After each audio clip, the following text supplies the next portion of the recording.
Before there was light, there was God. Before the stars were named, before time learned to move forward, before the universe had a beginning, God already was. The Bible opens with a sentence so familiar that we often rush past it. In the beginning, God created the heavens and the earth. But hidden inside that line is a question humanity has carried for thousands of years. What was God doing before the beginning? Not after the first day, not during creation, but before anything existed at all. There is no verse that directly answers this, no chapter that pulls back the curtain completely. Only silence. And sometimes silence invites us to listen more closely. Have you ever wondered what existed before time itself began?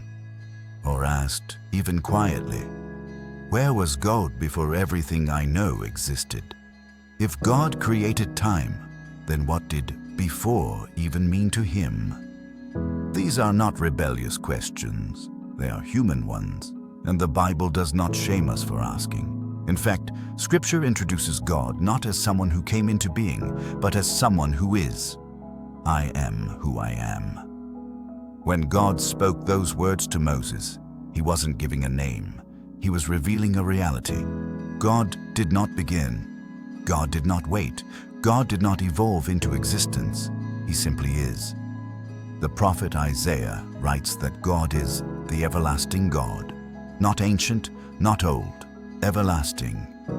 That means before the first moment ever ticked forward, God was already complete, already whole, already lacking nothing. So what was he doing? The Bible gives us hints, not explanations. In the Gospel of John, we are told something remarkable. In the beginning was the Word, and the Word was with God, and the Word was God.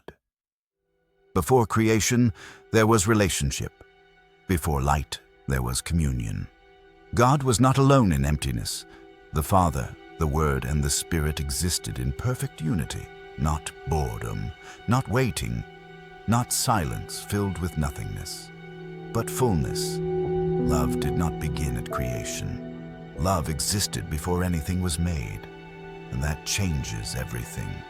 Because creation was not born out of loneliness, it was born out of overflow. Imagine that for a moment. God did not create because he needed someone. He created because love expresses itself. Before there were oceans, God was not pacing the edges of eternity wondering what to do. Before there were angels, God was not waiting for worship to begin. Worship already existed within the nature of God himself. The book of Proverbs gives us a poetic glimpse when wisdom speaks and says, I was there when he set the heavens in place. Not as something created for a task, but as something that already existed with him. So perhaps before creation, God was not doing something in the way we understand doing. Perhaps he was being holy, being complete, being love. Time did not press him forward. Moments did not pass him by. There was no rush, because there was no clock. We ask what God was doing before, but that word belongs to us, not him. God exists outside the limits that define our days. That's why Psalm 90 says, 1,000 years in your sight are like a day that has just gone by. To God, waiting does not feel like waiting. Delay does not feel like absence. Silence does not mean inactivity. Before creation, God was not preparing the universe like a project under construction. He was not gathering resources. He was not learning. He already knew the end from the beginning, before the beginning existed, which means creation was intentional. Every star placed, every law of nature established, every breath you would one day take, already known. And here is where the mystery becomes personal. If God existed in perfect fullness before creation, and if he did not need anything, then why create at all? The Bible never says God created because he was incomplete. It suggests the opposite. Creation was an invitation into existence, into relationship, into meaning. Before God said, "Let there be light," He already knew there would be darkness. Before He formed humanity, He already knew there would be failure. Before the first sunrise, He already knew there would be a cross. And still, He chose to create, which means love existed before sin. Grace existed before guilt. And redemption was not an emergency plan. It was already in His heart. So what was God doing before creation?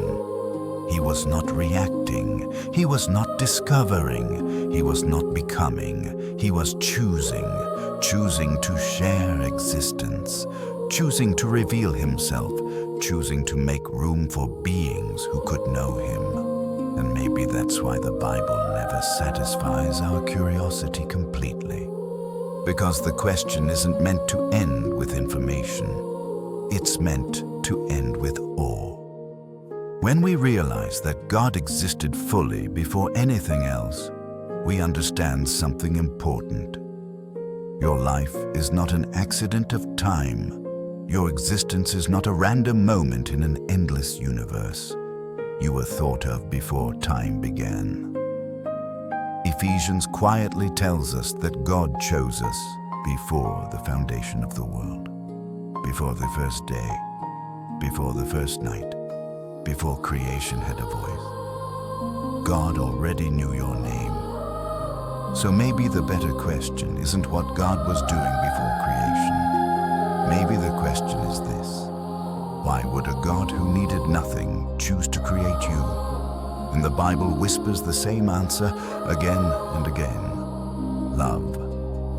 If this story stirred a question in you, if it made you pause or wonder or feel small in the best possible way, you're not alone. These mysteries were not written to be solved, but to be carried, one quiet thought at a time. If you enjoy exploring the quiet mysteries of the Bible, you're welcome to walk this journey with us. Subscribe, and let's keep asking the deeper questions together.